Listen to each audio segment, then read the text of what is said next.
Hello everybody and welcome. Yes, welcome back here at BSN Network today. Welcome back here at BSN Network. Hopefully everybody's having a good day so far. It is a Monday. Hopefully everybody had a good weekend. We are back at it today for another week of podcasts. It's going to be a good week. I tell you what, I was packed today. When I was deciding on what to talk about today, I was packed. There's a lot of stuff to talk about. And tomorrow I have some stuff that I could have talked about today that I'm going to talk about tomorrow. There's some Jared Stidham news I want to talk about. There's some Antonio Brown news I want to talk about. There's a lot of stuff I want to talk about. And it's pretty crazy. What we got today is we got Andy Dalton to the Cowboys. KD return in 2020. Is it possible? Sean Marks, the Nets GM, said it might. Don't rule out a return yet. Don't rule it out. If you don't know, I am a Nets fan. I was not a Nets fan when KD and Kyrie came here. I've been a Nets fan my whole life. Just for your information. The Last Dance and Project 11, the two documentaries that were on this weekend. Last Dance, amazing. The Project 11, amazing as well. News just came in that Don Shula, Hall of Fame coach, one of the best coaches of all time, most winningest coach, just died. There's some news that came in on that, and that's not good. That's not good at all. But obviously, it's tough.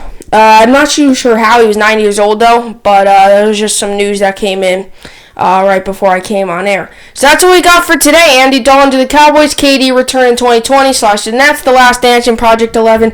Here we go. Let's get started. Hopefully everybody had a good weekend. So let's start off. So Andy Dalton got picked up by the Dallas Cowboys, I should say, because the Dallas Cowboys. He got released, got picked up by the Dallas Cowboys. 1 year, $7 million deal. Nothing crazy. Gonna bring him in as a backup. I'm not too sure where the Cowboys were coming from on this one.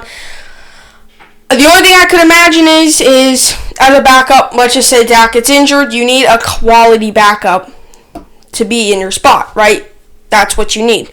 So that's the only thing I can imagine is it had to be a backup. Like I said, I expected Andy Dalton. I wouldn't have been surprised to see Andy Dalton go ahead. Oh, before I start, also, I just realized this. Also, Cam Newton says he's not going to play as a backup, so he's going to start somewhere. He says he's only going to sign to a team that's going to start him. So that's just some news, too. I'll probably get into tomorrow as well. But anyway, so back to my whole point. Andy Dalton got picked up as the Cowboys. I was questioning this move once this happened. I was a little confused because I was like, okay, they have Dak Prescott. They don't really need another quarterback. Yeah, as a backup, but Dak Prescott, over the years has not having really big injury history as far as I know. Maybe I'm missing a huge injury. If I am, you can comment down in the comment section and tell me what I'm missing. But I from the top of my head, I can't think of any huge injury Dak Prescott has had. Whereas he's had to miss more than 3-4 games. I haven't thought of one.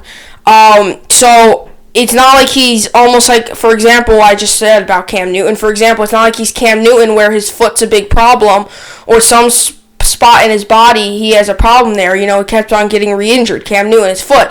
It's going to be a continuing, growing problem. He's got a foot problem, and that's a problem. That's what some teams might slow down a little bit to go pick him up because he's injury prone.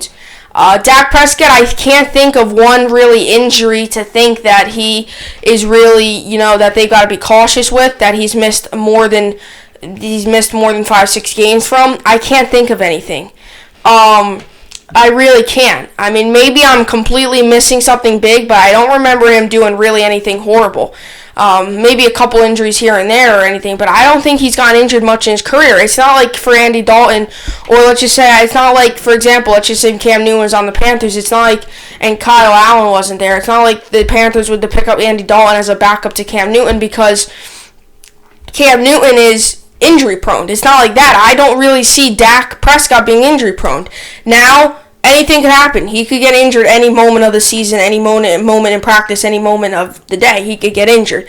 So you always got to be prepared. And that's why I know I go back to the Jets a lot with this, but it's serious. The Jets last season, they were not ready for Sam Darnold to get mono. They were not prepared for their starting quarterback to be out for whatever. I think it was 4 weeks, right? They were not prepared for that.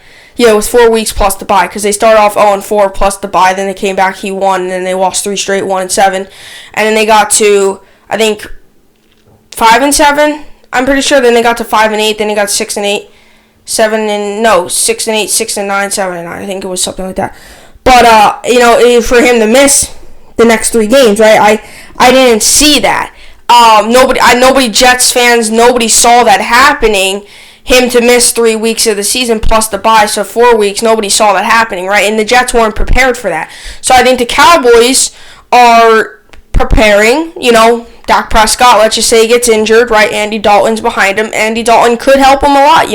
Andy Dalton's been in this league for 10 seasons. This is his 10th season. He's been in the league. He's experienced a lot in this league. He's been around young players. He's a veteran. He's getting to that point of his career. I mean, he's 32 years old, so he's getting older now. He's getting up there in age for a football player. So I think, I think the Cowboys, their whole mindset behind this was probably like, okay, maybe he could help Dak Prescott. Maybe he can mentor Dak Prescott. Maybe he can give him, some help and stuff, from his past experiences in the league and maybe things like that. I don't picture him playing, right? I did bring up this point when I was talking to somebody I know, right? I did say possibly, maybe let's just say Dak Prescott starts off the season, first 3 weeks, has 7 interceptions, no touchdowns, and leads the league in turnovers, right? Maybe that happens, right? And Jerry Jones and all the coaching staff and all that, because Jerry Jones is the owner and GM, they all come together and say, you know what, it's time. We got to swap out Dak and bring in Dalton. Let's see what Dalton can do. Maybe that's why they brought him to a 1-year contract. Let's just say Dak has a horrible season this year, throws for 5 touchdowns or 10 touchdowns and 25 interceptions. Maybe he has a horrible year, and you say, you know what, okay, maybe give Andy Dalton a shot, and you sign him further.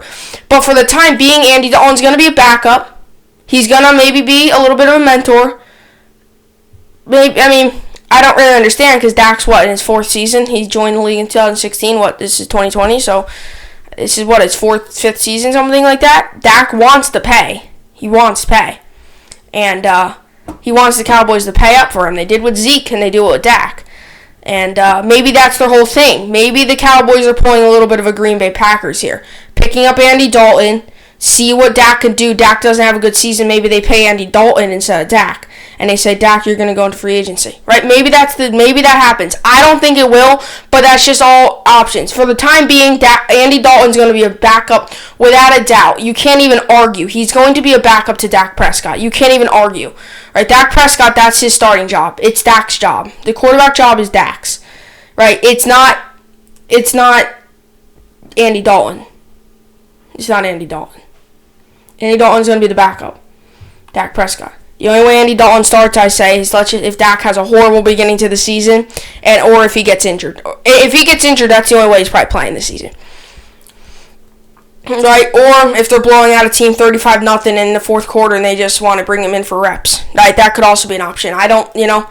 But he's going to be a backup. So here's what they're getting. 16 touchdowns, 14 interceptions, 3,494 yards. 78.3 is his QBR. I read these stats a couple of days ago, I think, when I was talking about when he got released. I honestly saw him going to the Patriots, and I got a report too. Like the day after he got released, the Jets were one of the top teams to get him. They were up there. Like there was a time where the Jets almost had him. Like they said that they're in constant communication with Dalton and his agent. Like that Jets are close to getting a deal done, and I guess the Packers kind of swooped in there the Cowboys kind of swooped in there and got him. They got him up 1 year, $7 million. $7 million is a lot for, non-athletes, normal, everyday people. But for an athlete, $7 million is not that much. So only 1 year, $7 million. So obviously, he's getting paid $7. He's getting paid $7. if you really think he's getting paid $7 million to watch Dak Prescott, he's getting paid $7 million to sit on the bench and watch Dak Prescott. That's pretty much what he's getting paid. Not bad if you ask me. I'll take that job.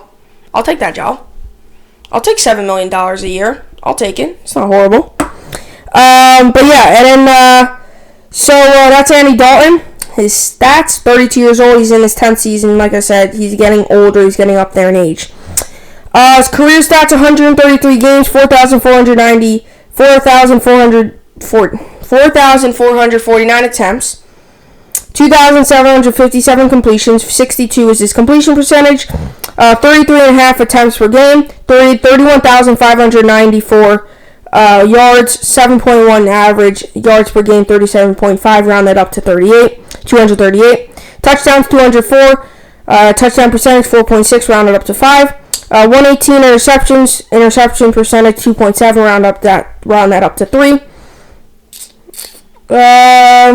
His QBR rating throughout his career is 87.5, round that up to 88. Somewhere around there. Either you can round it or you could keep it at the half. It really doesn't matter. Same stat, really. It's only 0.5 off. Doesn't affect much. But that's what I got for Andy Dalton, right? And I think, like I said before, who knows what's going to happen to him? Who knows if this is going to be it for him? I got Jarrett Stidham news to talk about tomorrow with the Patriots. I'll tell you what, this is the first time since the draft that I really felt like I'm not overwhelmed, but I have a ton of stuff to talk about. Like, there's a ton of stuff to talk about, at least for tomorrow, and I probably have some stuff going over until Wednesday, and who knows, right? You know, who knows what other news is going to come in by Wednesday. There's going to be more stuff, right? Possibly, we don't know. But like I said, there's a lot of news here, and Andy Dalton, let's just say, I just thought of this point before I came on air. I thought to myself, like, if Andy Dalton, if this is his only year with the Cowboys, then maybe if Jarrett Stidham, from what people are saying, from what I'm hearing, Jarrett Stidham is going to be the starting quarterback for the Patriots this season, or whatever you want to say, right? For what I'm hearing. I'm not sure if it's going to be true. I'll talk more about it tomorrow, like I said. But for what I'm hearing, Jarrett Stidham is going to be the quarterback for the New England Patriots. Let's just say I'm going to kind of carry this over to kind of what I'm going to talk about tomorrow, but I'm going to do a little bit of it today. Let's just say Andy Dalton plays one season with the Cowboys, right? Bench, he didn't play at all. He sat behind Dak Prescott. Dak Prescott had a fine season. Maybe they made it to the playoffs. Maybe they don't. I don't really know what the Cowboys are going to do this season. I don't know if they're going to make the playoffs or miss. I don't really know. All right, let's just say blah, blah, blah, blah. Season done. So on and so forth. Gets released again into free agency. Maybe the Patriots then go ahead and say, you know what? We could use a quarterback. By then, he would enter his 11th season, or his 12th. He's entering his 10th season this year. I could see. Wait, 1, 3, 6, 9. So he's entering his 10th season. So next year he would be entering his 11th season. He would be 33 years old. I'm not sure. So his birthday is October 29th. So he would be 33 this year, and then mid-season next year he would turn 34. So he would get old. He's getting older, right? He's getting older. For a football player, he's getting older. So maybe the Patriots go ahead and say, you know what? He sits a bench this year with the Cowboys. Jarrett Stidham does not do good with us. Maybe next year we say, you know what, Andy Dalton, bring him on the team. Let's see. He'll be 34 then and entering his 11th season that year. Who knows what's going to happen? But all I know is that he's going to be a backup. Dak Prescott is that team's quarterback. No doubt about it. If Andy Dalton somehow gets to start, I will be very surprised. It would be one of the more surprising things I've seen in a while. I don't see it happening. So he'll be the backup to Dak Prescott. Like I said, right, it's just a safety precaution. I think this is kind of just one of those moves, right? We could use a good backup, and we could definitely use a quality backup, right? A guy that can get the job done if we need him to. And I think Andy Dalton's that guy, right? If you have an injury in Dak Prescott, you need a guy to step up, play decent for you. I think Andy Dalton can get you decent games if that's the case, if that's what happens. So that's what I got for the Andy Dalton news. Like I said, it's nothing huge. I I was going to talk about today just because it was a move, and Andy Dalton's, you can consider he's a pretty big name in the NFL. Not huge, but he's been around the league for a while, so most people know who Andy Dalton is. So, I just knew. So, let's get up KD stats up here. KD, there's some rumors about KD. I'm not 100% if it's true or not, but Nets GM Sean Marks came out yesterday on a show. I don't know if it was on a show, if he, I don't know. I think it was on a show, or if he tweeted, wrote something, whatever it was, out. But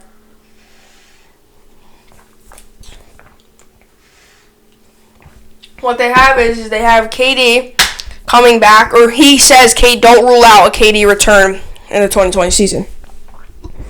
So obviously, if you did not know this, you probably do, but Kevin Durant got traded got traded from the Warriors or picked up from the Nets from the Warriors. Nets got him over the summer in the offseason. Him and Kyrie both came to Brooklyn to try to win a championship, I guess, right? That's the whole goal for every sports team and every sports league, every sports team, every sports franchise. That's the goal, is to win the championship. So they obviously came here, win a championship. And KD, obviously, you probably knew this as well, but NBA Finals last year, I think, was Game 5. He came back from his Achilles injury. They didn't think much of it. They didn't know it was going to turn into a ruptured Achilles. You actually go back and watch the video in slow motion. You could see it pop out. But he went to go step or something. He was dribbling and went to go cut or something, and he ruptured his Achilles. And tore, same thing. So he ruptured his Achilles, and it takes a long time to recover from that. Had to get season-ending, obviously, surgery, season-in-doubt surgery with the surgery he had for the 2020 season. There was some people in the beginning of the season were crazy and said he could be back by the All-Star break. I did not believe any of that. I did believe what people said, if they make the playoffs, maybe he'll make a return. I could have seen that happening. But with everything going on with, obviously, the virus and everything, we don't even know when the NBA season is going to be back up and running again. So, you can't, at the moment, you can't even know. Like, Kyrie had season-ending shoulder injury, season-ending surgery for his shoulder. And so he obviously had season-ending injury for that. He probably won't come back, nor do I really want him to come back. I want them to heal, because next season's really what it is. I would love this. I wouldn't mind to see KD come back. Here's the one problem. Here's what I'm worried about if KD comes back. Here's what I'm really, really, really worried about. Is he's going to injure again, and he's going to put his career into jeopardy. He's going to injure his Achilles again, and he's never going to be the same, right? There's a lot of players out there. There's some notable names out there. I can pull them up right now. I know one notable name. I'm sure we all heard of him, but I know one notable name did not have the best recovery from it, and that's Kobe Bryant. He obviously ruptured his Achilles. When he came back, he was all right, but that's kind of after he came back, that's when he was really, he was never the same, right?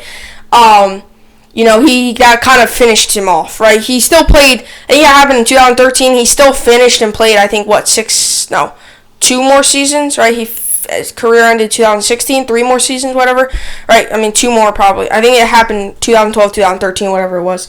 And I think he ended his career in 2016. So he probably played 2-3 more seasons after that. And he did not have a great recovery. He didn't play that great after that season of that ruptured Achilles. And I don't want KD, obviously Kobe Bryant still, in my opinion, top 10 basketball player of all time, right? But just did not recover well. It's normal. This is a horrible injury. Ruptured Achilles is a very bad injury, especially for basketball players, because you're cutting so much, you're moving. You have to use your, and that's the same thing. He has that one play. KD has that one play. Just get to that. ESPN notification. KD has that one play where I'm pretty sure it's where he steps and he shoots. Right, he has that one, or he'll fade away sometimes, right? And you need your legs for that, right? That was one of his famous. That's one, not famous, but that's one of his more plays that he's known for, right? He's good at that. He can't do that with a half ruptured Achilles, right? You can't do that. And that's why I'm worried that the Nets are going to rush him back, right? The Nets have nothing to lose. Like, this was not their season. It's next year. And that's what I'm worried about, because now you have Kyrie going down. He'll probably be back, but, who knows about him? The rehab has to go good. The shoulder has to fully develop back up again.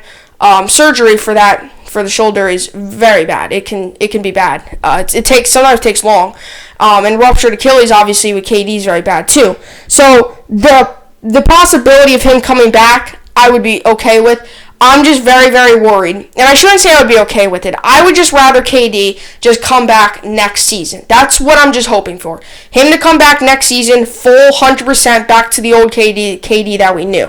I don't want him to come back, play, right, and come back, play, not rupture his Achilles, but hurt it again, and for the rest of his career, however long he plays from now. I mean, he's 31 years old, so I don't know, however long he plays from now, however more years he plays from now, I don't want that to be an ongoing thing, right? Him to hurt his Achilles, not rupture it again, but him to keep his Achilles to be an ongoing thing for the rest of his career. This, you could look at it, he has a couple more quality seasons, he could be a Hall of Famer. Right, KD is a very good player. He's by far one of the better players in the NBA. Top 5 maybe. When he's good, when he's on, like when he's not injured, obviously. This season probably not top 5 because he hasn't played, but when he's playing, he's probably one of the better players in the league. Top 5, top 10, depending on what person you are, depending on who you think better. It's all opinion, right? Whoever the best basketball player of all time, it's all opinion, right? You can make the argument LeBron's better than Jordan. You can make the argument, right? It's all opinion. But KD, when he's on fire, he could very well be one of the best basketball players in the league. Still think LeBron's better than him, but he could still very well be near LeBron when he's on. Like I said, I don't want them to rush him back, but I also don't want them to go a little too safe on him where he misses too much time. Right, I'd rather have them go on the safe side, but I don't want them to go ahead and go a little too safe where they're like, okay, all right, so if he says he's ready and he's had a whole year, like the recovery time's about a year, so it's been about a year, right? Come June is probably, right, the NBA Finals, I don't know what exact day it was, but come June was probably a year, about June was about a year from when he injured it, right, last year, so that's obviously been about a year. The recovery time, they say, is about a year. So, if everything goes well, they might see him back this season. Let's just say the NBA season starts back up in late June, July, right? It's a possibility of it. Let's just say it happens again. Opens up. Maybe you see him play again. Maybe you see him, obviously, is out there playing again. I just don't want the Nets to rush him back, be stupid, rush him back for a season that's kind of in the dumps right now, right? Not even just with the virus going on. The Nets weren't doing that great to begin with. I think they had the 7th seed. They were the 7th seed at the moment. They were below 500 by like 6-7 games. They were not having a great season. I don't want you to rush KD back just so then we can make it to the playoffs, secure a playoff spot. Because like I said, I might be a little biased here by saying this. I might seem it, but I really believe the Nets are finals contenders next year. I really believe so. Right? They've got KD and Kyrie obviously leading that front, and a lot of people he's a little underrated. DeAndre Jordan, man, I'll tell you what, he's had a very good season. Out of the 3 Nets that came here during the offseason, the 3 big name, DeAndre Jordan, DJ, I like to call him DJ, KD, and Kyrie. Out of the 3 that came to Brooklyn in the offseason, DJ has probably had one of the better kind of runs here. Kyrie obviously had the 2 50-point games, but he hasn't played much, right? He's been the most healthy. DeAndre Jordan has. He's been the most healthy. So Kevin Durant, he's pretty sure this would be his last season stats, right? This would be his last season stats. 26 points per game. Right, let me see. Yeah, 26 points per game, 6.4 rebounds, 5.9 assists, round that up to 6. So that's his stats for last season. He's been in the league for 12 years. He's been in the league for a long time. Last season, yeah. Last season. So that's what I got for KD. Like I said, I don't want the Nets to rush him back. I also don't want them to be a little too worried and a little too kind of like, okay, right? It's okay if he misses half of next year. I don't want that to happen. I don't want them to be stupid about it and rush him back and have him re-injure it. But I also don't want them, and I know I've said this probably about 5 times on the show today, within the past 10 minutes, but I don't want them to go too easy on him. I'd rather them go the safe route and maybe just stop him, say, no, you're not playing this season. We'll start up next season when hopefully this virus is all done and over with and everything's back to normal. We'll start up next season with you. Maybe I will be 100% okay with that. Rush him back, get injured, I will be very angry. Not happy at all. That's when that's the GM's fault. Because KD has to know when KD's ready. The GM can't say Sean Marks, I like him. I'm just saying. You can't go ahead and say as a GM, okay, you're ready, we're putting back into play when KD's not really KD. I want KD to be back to KD. I don't want KD to be average. I want him to be above average like he has been his whole career, right? I don't want that. I want him to be the old KD that we're all used to seeing, right? That's the reason the Nets got him, was to be an all-star and a player that can lead us to great things as a franchise, right? That's why we got him. We didn't get him to be an average player that, has average games here and there. We didn't get him that. We got him to rebound from this Achilles injury. Good, right? The numbers have shown that players have not. There's some players that have had very positive Achilles injuries rebounds, meaning very positive rebounds from it. When they came back, they were good. They were still good. But there's also been some very negative ones. There's been a couple where they were never the same after their Achilles injury. So it really is up in the air. It all depends. And, you see all these videos, and I've seen them before, of him practicing. He's back shooting and stuff. He's out of, obviously, the wheelchair and everything like that. He's back shooting. He's back, doing jump shots and all that. I've seen it all the time. Believe me, I have. But I just, you got to think in the game, action, running up and down the court and everything, you got to make sure he's fully 100%. So I just don't want the Nets to rush him back. So that's what I got for Kevin Durant, possibly returning to the Nets. Like I said, who knows? It's really up in the air. This whole season is really up in the air at the moment. So obviously, that's what we got. And then we have the Last Dance and the Project 11. Project 11 was the Alex Smith E60. We'll start off with the Last Dance.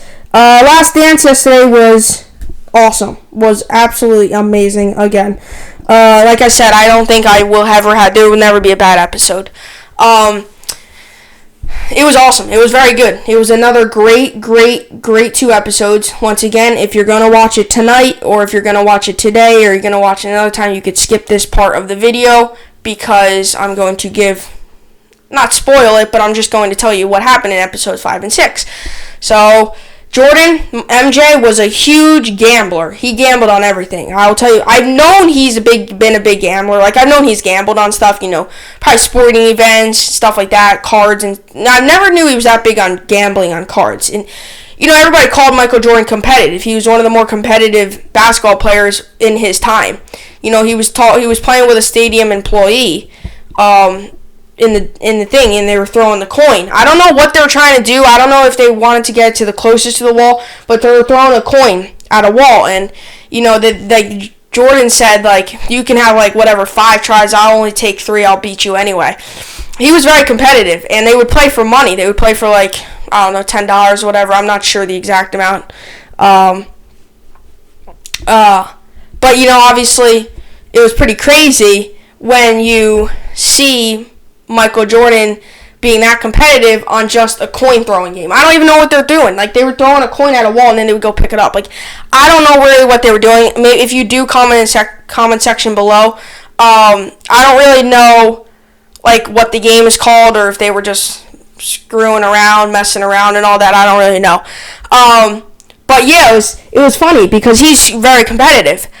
Big gambler on the plane. They would do 100,000 or whatever on the plane. They would pay so much money to play cards with him.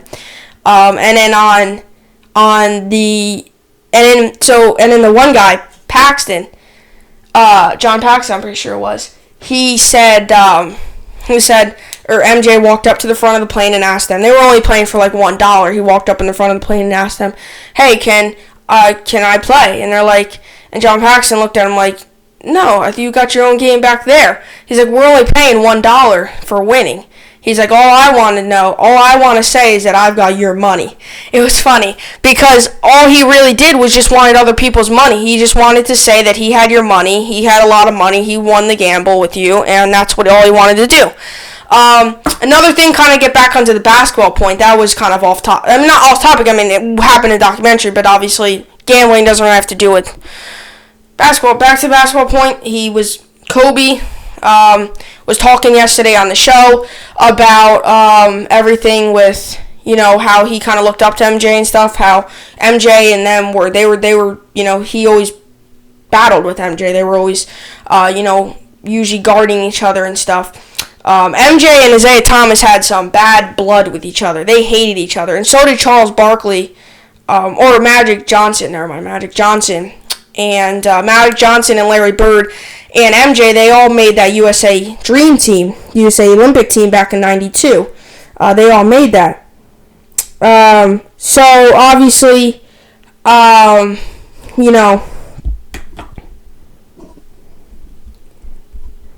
me just get my notes up here. Just because.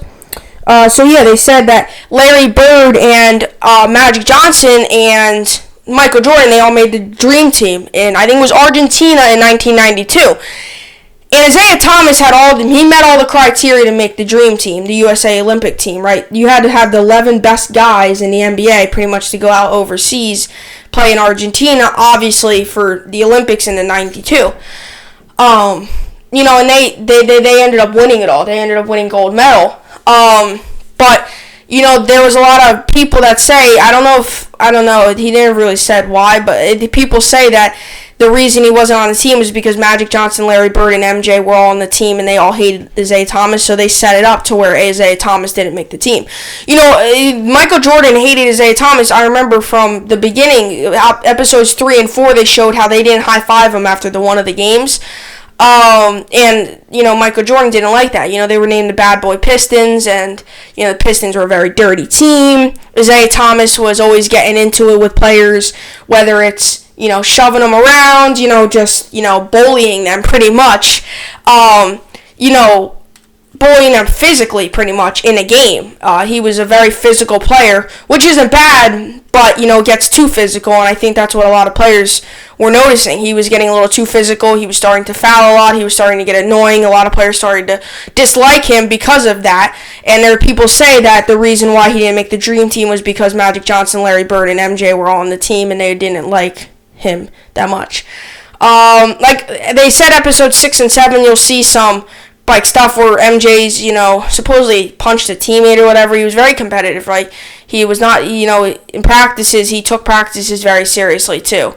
So obviously, who knows what will come up there. And then obviously they're talking about, there was a guy that the GM, Jerry Krause, was watching overseas. He played for Croatia. Kukoc, I think it was, Kukoc. And Jerry Krause wanted to bring him over because Scottie Pippen and them, he kind of put Scottie on hold to pay Scottie. He put him on hold because he wanted to get Kukoc over here, which was the same position as Scottie Pippen, and pay him the money instead. So before the game of one of their things, they all said, MJ said in the locker room, me and Scottie got him, meaning Kukoc.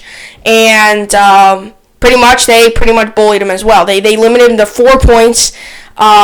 They were being, not mean, but, they just didn't want to see him come over to the Bulls. Michael Jordan ended up saying, in the documentary, he ended up being a really nice guy and, a good guy and a good dude and everything, but the way he was brung to him, told about him, he wasn't that happy about it, kind of saying, because Scottie and MJ were close, they were dominant together, right? And I don't think neither of them wanted to see either of them go. MJ didn't want to see Scottie go, nor did Scottie want to see MJ go. So I think, knowing that they were trying to maybe put Scottie on hold and grab Kukoc, however you say his name. They got a little offended by that, so they said, "Oh, we got him. We'll destroy him." He had 4 points. Then in the championship game, he had 16 points, and obviously, MJ. It was really crazy because MJ, when he was in like his hotel room and all that, he was normal. He was kind of, the spotlight was off him. He did normal things. He was a normal dude. It was once he left that hotel room, he was on the spotlight. It's almost like everybody knew him. Everybody knew him across or overseas. Everybody knew Michael Jordan. Everybody in the world knew him. If you didn't know Michael Jordan, you've been living under a rock, pretty much. Right? Everybody knew who Michael Jordan was. It was crazy how big of a name he was in sports and just as just a big name in general for anybody. It was just crazy. So that's what I got for the MJ documentary, episodes 6 and 7, right? Or 7 and 8. 7 and 8, my bad. 7 and 8 come up next week. Then we have to talk about Project 11. I don't know if you guys watched this. It was the Alex Smith documentary, or E60. It was really cool. It was really crazy. How he kind of overcame what he overcame. He had a huge infection. He had, obviously, the injury. There were some gruesome photos on there. I don't know if you saw it, if you did comment. Like I said, you could skip this part of the video, too, if you want. I don't think, if it's Monday, I don't know, this premiered on Friday, so you probably already saw it if you did see it, but if you're going to watch it for some reason today or later on, you could skip this part of the video, because I'm going to give you info on what happened. If you wanted to watch it, it was either probably on Friday or Saturday. I think it re-aired on Saturday. I saw it on the TV. So I don't know if it's re-aired yesterday or today. I don't know. But if you probably already saw it. But just a heads up, let's just say you're going to watch it today or something. You could skip this part of the video. So Project 11, there were some pretty gruesome photos. They actually had to dig out like the stuff to stop he had a flesh-eating disease where it ate his bone and his skin tissue, whatever you want to call his tissue. It was bad. He got sent home from the hospital, and he was feeling fine. He had a little fever, which they said was normal. 101 was normal. He was running a little bit of like a 102. They said really nothing to really be worried about. It was 1 degree higher, nothing crazy, right? And then he started to get low blood pressure, and he started to really his blood pressure was through the roof, 107, something like that. And so they brought him back. It was like less than 24 hours later because they brought him back. And they didn't know what was really wrong. So they went in, unwrapped it, and they noticed there was black stuff and stuff in it. And so what they did this probably happened, like they said, dirt, socks, sweat, whatever. Because you got to remember, this was an open wound on the football field, so anything could happen, right? So this was a flesh-eating disease or infection that ate skin or tissue and bone. So it was black and stuff. There was big black stuff in there, and they had to dig that kind of stuff out. So by the time they were done digging everything out, there was very little remaining of his leg. They gave him 2 options. They either amputate his leg or they bring other body parts from his leg. So they got they got some of his calf and I think his thigh to put in some tissue from his other leg, which is right leg, I'm pretty sure, or I'm not sure. And they brought it over to his other leg, put that all in there. It was fine to go. He left the hospital and everything, and he was doing good. Everything was fine. Went over to a specialist where they work on like military people for like explosions near their legs and stuff. And he did training there because he had to work it up because it was pretty much almost training your leg again, totally. And stuff like that. And less than a year later, he's now back to his normal daily life. I shouldn't say really normal, but they showed him a video of him. And that's what he said. His main goal was just to get back normal as a father. Obviously, football is one of the main goals, but he just wanted to be back together with his kids, his family, normal as a father, being able to play with them and all that good stuff. So now they showed him a video. He's got like this leg sleeve. It's almost like a compression sleeve that he wears on his leg now whenever he's running around, probably just to keep it stable and stuff. But he's able to run and stuff now, so that was pretty cool. And then obviously Last Dance was also really cool. So those were the 2 documentaries, whatever you want to call them. The E60 and the Last Dance, the documentary, over the weekend, Friday, Sunday. So, yeah, the documentaries are very cool, I'll tell you that for sure. They are awesome. So that's what I got for today's pod. Almost a 40-minute pod. Wow, that's a long time. So obviously that's what we got today. Hopefully you enjoyed it. Hopefully you had a good weekend. I know I did. I did a lot. Hopefully you enjoy the rest of your day. Have a good week. Week's getting started. Hope you enjoyed it, and thanks for watching.